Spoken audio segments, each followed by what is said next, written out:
Every Monday, I typically do a Big Ten recap and look ahead, as well as the big picture thoughts on Rutgers football. And today, I'm really going to focus on big picture thoughts on Rutgers football, specifically what is the ceiling for this football program and why. I will touch on a little bit of Big Ten, but really, it doesn't matter right now in the context of Rutgers football because, as Greg Schiano correctly put, he's not worried about anything else about figuring out Rutgers. And that is all that matters right now in a season where you're 4-2, you're 1-2 in the Big Ten. You have a must win on Saturday with UCLA coming to town. And then a challenging but winnable remaining 5 games. Where is this season going to end up? Has a lot to do with what I want to talk about. But in terms of this program, Saturday was a wake-up call for everyone in regard to, and I've harped on this before, it's not sometimes the loss, right? I think if Rutgers lost to Wisconsin, it was close, it was competitive, it would be very disappointing. But the way in which they lost, the way in which they didn't play competitively in any phase at any moment of the game, that's what sent alarm bells off for everyone. And to Greg Schiano's credit, he seemed shell-shocked. He said the right things in regard to needing to reevaluate everything. I'm more concerned that what he said was that he was going to find what needed to be corrected and fix it, right? And that is true, right? That's the right approach. But I think there's some issues here that aren't fixable right now. And some of them are by design. And that's going to take a complete philosophical or strategical shift that isn't necessarily something you just can change overnight. So in terms of this team, what is the ceiling and why? So first off, the offense obviously struggled miserably. 1 first down in the first 5 drives. And it's back to what we've seen with this program for many, many years. And that's the offense can't produce anything. They can't even sustain drives, let alone score points. And the defense ends up crumbling because of it. We've seen that story far too many times. And that was the defense had plenty of mistakes on their own. There's plenty of injuries on the defensive end, which we'll talk about. But the offense starting in the manner in which they did and having 2 red zone trips in the first half and getting 0 points, 7 points in back-to-back games. It's not that it's not even good enough. It's unacceptable at this point. Year 5 of Greg Schiano, year 2 of Kirk Shiraka. I think what we're seeing is, Rutgers was able to beat Virginia Tech and Washington. And this is not a rant. Greg Schiano has elevated the program where they've been able to beat ACC teams that used to be in the Big East, regular fashion now, impressively so. They were able to beat Washington, which was a big win. And, they got outgained by a lot, but they were able to gut it out. Now that they back-to-back games with 2 legitimate old school Big Ten teams that Rutgers can't compete in the trenches. They just can't. Offensive line has gotten obliterated 2 weeks in a row. Obviously, the loss of Brian Felter has been immense. But this goes back to being a developmental program. And I think that's where the alarm bells should really sound because, Greg Schiano has harped on it being a developmental program. And he's talked about, he's bringing in his 5th recruiting class with his 25 class, but that the pipeline's almost full. But with as many offensive linemen as they brought in his tenure, there's no one that can replace Brian Felter right now.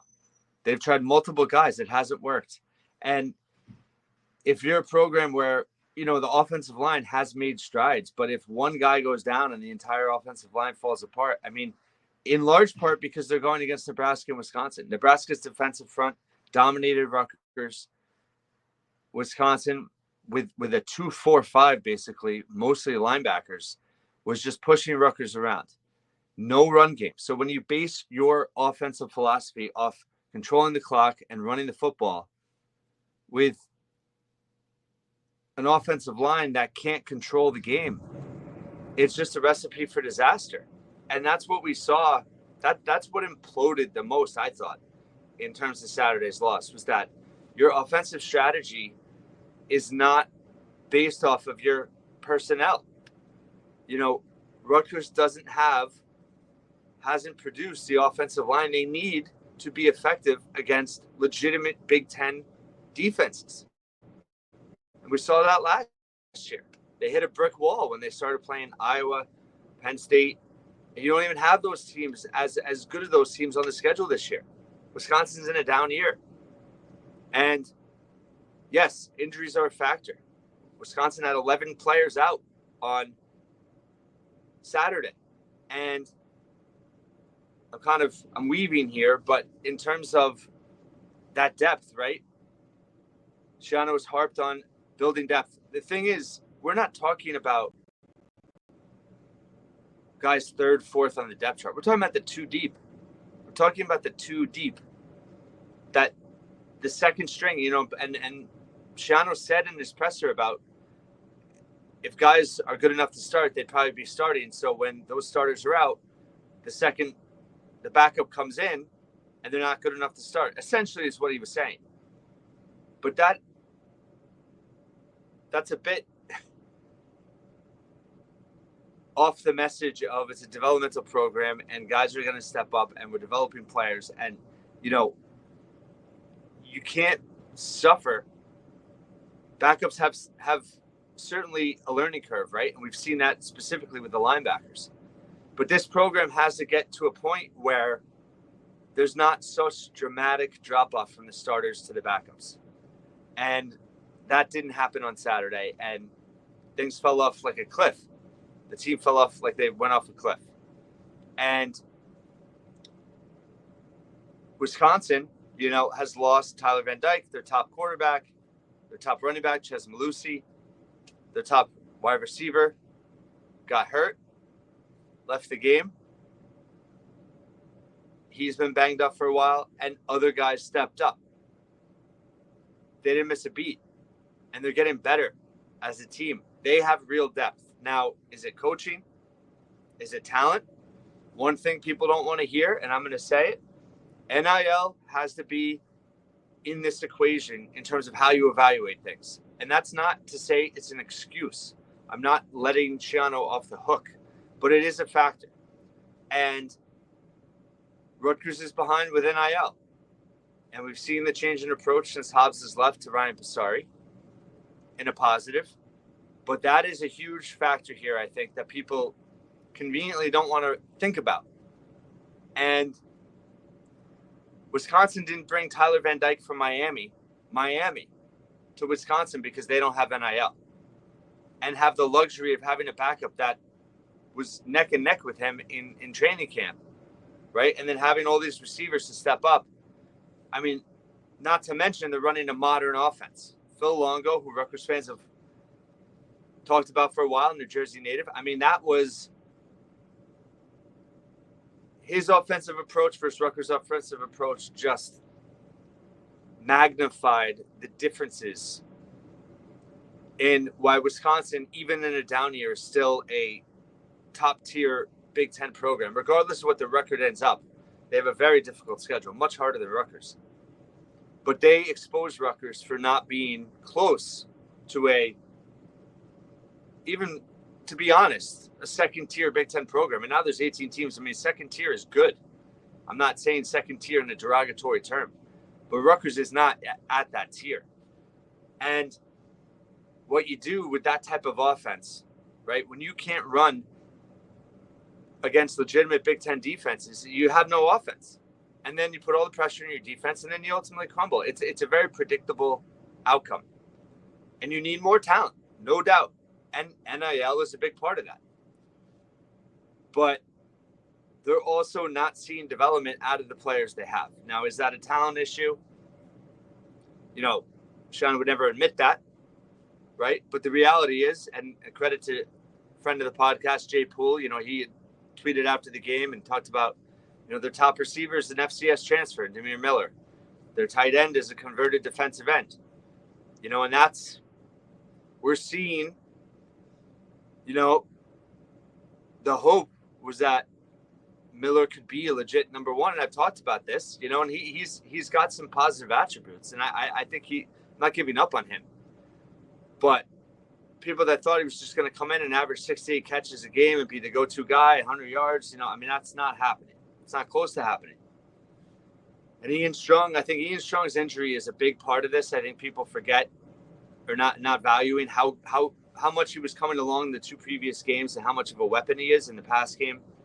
And again, it goes back to depth. Now you're playing 2 true freshmen, Ben Black and KJ Duff. In year 5 of Schiano, is that where you want to be? Both of these guys, I think, can be really, really good. But in a year in which you are at an end of a development cycle with your initial guys, you're plugging and playing true freshmen. That's not ideal in any situation, unless you have a 5-star freshman, which,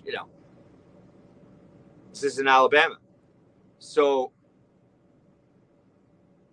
the depth isn't there. The scheme isn't there, right? They're not running a modern offense. And you can belabor Cali McManus all you want, and he certainly bears some blame. But the offensive line is crumbling. They can't compete against legit Big Ten front 4s, front 7s. They can't get any run game. When your most reliable play on offense is Kyle Monangai making a move or a cutback behind the line of scrimmage, just break free and have a big gain, that's a problem.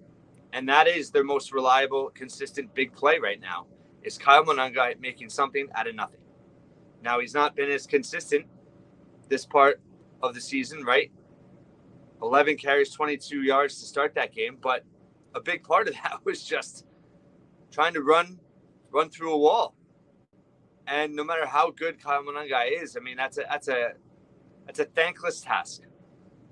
And when he's able to make something out of nothing, this offense can move the ball. When Cali McManus made something out of nothing on a scramble, they got a little juice in that second quarter and were able to move the ball, and then got stalled at the 10. Because what do they get stalled at the 10 for? They don't have any creativity. Do they have a red zone package? They probably do. It doesn't seem like whatever is installed isn't working. So there's a ton of questions on the offense. And I think Saturday was a perfect example of looking at Phil Longo's philosophy and looking at Kirk Ciarrocca's philosophy, is that one is in the modern era and one is not.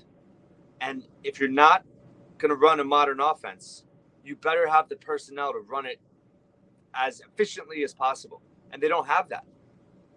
And they're just getting physically beat. And there's no answers. And I don't, with respect and respectfully to Greg Schiano, I don't know how you fix that other than certain matchups are going to be more favorable than not. UCLA is a matchup that Rutgers should be able to run the ball. Minnesota, I think that's still a winnable game. At Maryland, that's still a very winnable game. At USC, Illinois, those are going to be tall tasks. And then you have at Michigan State. And that's going to be, I think, a tough game too. Rutgers has never done well towards the end of the season, regular season. So there's certainly the ceiling has come down. We've talked about that. But I think in the long term, looking at the ceiling of this program, 7 or 8 wins is probably the ceiling right now, based on the lack of depth within the program, right? It's taken so long to establish a really good starting lineup. And then boom, once start guys falling, the level of play drops. And 25, if it sticks, which I think it mostly will, is a really good class. But, things have changed in college football, and transfer portal is a huge part of this. And if Rutgers can't get impact players from the transfer portal, that ceiling is not going to be raised. And 7 or 8 wins is the top of the ceiling, I think. And yes, NIL is part of that transfer portal process. If you don't have the NIL to go out and get impact players, you're not going to get impact players. That's just a reality. So Knights of the Raritan, Knights Society, contribute to them. If you have a business, think about it in terms of working with student athletes. But this is a fundamental problem. Rutgers has a lack of NIL. Now, when revenue sharing comes in, it's going to help for sure. But even in Wisconsin, and I don't know what their NIL is, but I mean, look at Ohio State. Rutgers played Ohio State as well as we've ever seen it last year. But that gap is being widened. We saw the gap being widened between Wisconsin now this year from last year. And just because revenue sharing is going to start, collectives aren't going away. And the Big Ten powers, the Big Ten programs that have a legit collective on top of revenue sharing will always be ahead. And Rutgers isn't close to being at that level, and that's a problem. There has to be enough competency to have it too deep that you're not going to have such a drop-off. And Rutgers doesn't have that right now. There's no playmakers in offense. The defense, that was the most yards allowed by a Joe Harris-Simiak defense at Rutgers. I talked about in my rapid reaction, the defense is not the same. We knew Mo Toure being out this year was going to have an impact. Now Tyreen Powell was out. Schiano said in his post-game presser he got hurt at practice. Robert Longerbeam is going through something. Missed essentially his second straight game. Aaron Lewis went down. Flip Dixon went down twice in that game. Those are your best defensive players. And that's going to be an issue, but the drop-off has been severe. The defensive line got nothing going in that game. Again, battle the trenches. Rutgers cannot compete against legitimate Big Ten programs. They still are not there in terms of generating consistent pass rush. So there's a lot of problems. I know Schiano's going to do his best to fix it, but I think that those are issues that aren't easily solvable. I think the overall philosophy, trying to control the game on the ground, there's nothing wrong with that, but there's got to be more to it. And Rutgers has no answers in the passing game. Special teams has been a bit of a mess. I'm not as concerned about the punter. I mean, I think we were severely spoiled by Adam Korsak. And I think Anderson, his stats were pretty solid. 44 yards a punt. It's not pretty, and there was one dicey one, but still. Jay Patel had a it was a muffed snap that was handled. So his confidence is shot right now. That was blocked. Everything seems really hard. And from where they were 2 weeks ago, they went from one of the most electric college football environments there has been this season against Washington to getting booed off their own field on Saturday. Things happen fast. Again, this is why myself, also David Anderson, we've harped on. That's why every winnable game, you really you got to win it. And that's why Nebraska is so disappointing, because it was there for the taking, and then boom, now things are in a much different situation. I do think there was a little bit of an effect in the Nebraska game, similarly to last year after the Ohio State game, where they were physically beat up. And I don't mean injuries. I just mean hangover is probably not the best way to put it, but they were physically not the same the next week at Iowa.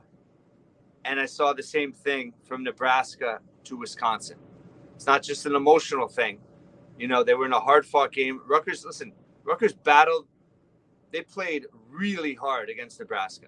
No complaints there whatsoever. Not the same physicality, not the same effort against Wisconsin, not even close. And I do think that that's part of it. And again, that goes to depth, and that goes to talent, everything. And it's just apparent that year after year, when Rutgers starts getting into the meat of the Big Ten schedule, they're not built to stand up to that challenge. So where's the ceiling? I still think this team can get to 8 wins. I think that's the ceiling, meaning that, it's more likely 7 wins. I mean, they have to get to 6. Anything less would be a complete failure. 6 would be still a disappointment, which I guess you could say is progress with this program. 7, certainly still achievable. But we're also talking about the long term here. And, listen, maybe people got their hopes up, but I predicted 8-4. I predicted a 4-4 start, by the way. So I wasn't surprised they lost to Wisconsin. Again, it was the way in which they lost to Wisconsin. I did have them winning out November. Not looking so confident these days, but it's possible. Got to get to that bye week. Got to beat UCLA. But the ceiling of this program, it's fair to question what it is. And is this just a 6 to 8 win? I mean, if we're, maybe say 6 to 7 right now. I mean, 8 would be great at this stage. 6 to 7 win program, perennial low bowl team. I mean, things could certainly be worse. We've seen it worse. In Schiano's credit, he's never shied away from setting expectations of winning championships. But with an offensive philosophy that there's just the margin for error, right? And when you don't return punts, you have to have big plays. You have to have big plays somewhere. You're not returning punts. You're running very conservatively in offense. Your margin for error is so thin. You don't allow yourself to be able to have opportunities to come back or to spring ahead. You're relying on mistakes of opponents, and you have to capitalize. And if you don't, you're done. And that's a big problem. So NIL, big part of this. I will scream it from the mountaintops. If Rutgers had legitimate NIL, millions of dollars to go out in the portal and get impact guys, they'd be in a much better situation. They don't. So the coaching staff has to deal with the hand they've been dealt. And that doesn't excuse them from the hand they've been dealt and how they've handled that hand, because they need to do better. Because again, we're not talking about third, fourth string. We're talking about the 2 deep. And it's not good enough. UCLA is an opportunity. I think they're going to win. It's an opportunity for them to come out and make a statement and head to USC with an opportunity to really shake things back up and change the whole narrative of the season. Against a team that lost a heartbreaker to Penn State, that has to travel. It's going to Maryland. East Coast trip. USC is not the most physical football team. Don't give up. Don't give up on this team. The ball is in their court to really flip things back to the positive. 2 weeks from an electric environment to getting booed off your own field. That's the reality of big-time college sports. Rutgers has to respond, and they have to respond in multiple ways. But it's fair to be concerned that the ceiling of this program under Greg Schiano, the floor is much higher, but the ceiling doesn't look like it's going to be as high as people hoped it would be. Again, win these next 2 weeks and that outlook changes, but based on things that are in place, the offensive philosophy, the inability to compete in the trenches on both sides of the ball, the conservative nature, the lack of the margin for error based on how you game plan. If you're a developmental program and you're at the end of your developmental cycle for so many players, you have to show big results. And yes, injuries are a part of it. And people got mad at me for saying you're making an excuse. You have to reference the injuries. It's a reality. But Wisconsin has them too. Schiano said every team has them. That's where real depth comes in. And college sports is changing. You have to be able to develop players, but you also have to be able to bring in players that are ready. And Rutgers hasn't done that. They haven't done it on multiple fronts. And the season is where it's at. And it's in a critical juncture right now. And we'll see how they respond. Thanks so much for listening and watching once again here at the Scarlet Faithful Podcast.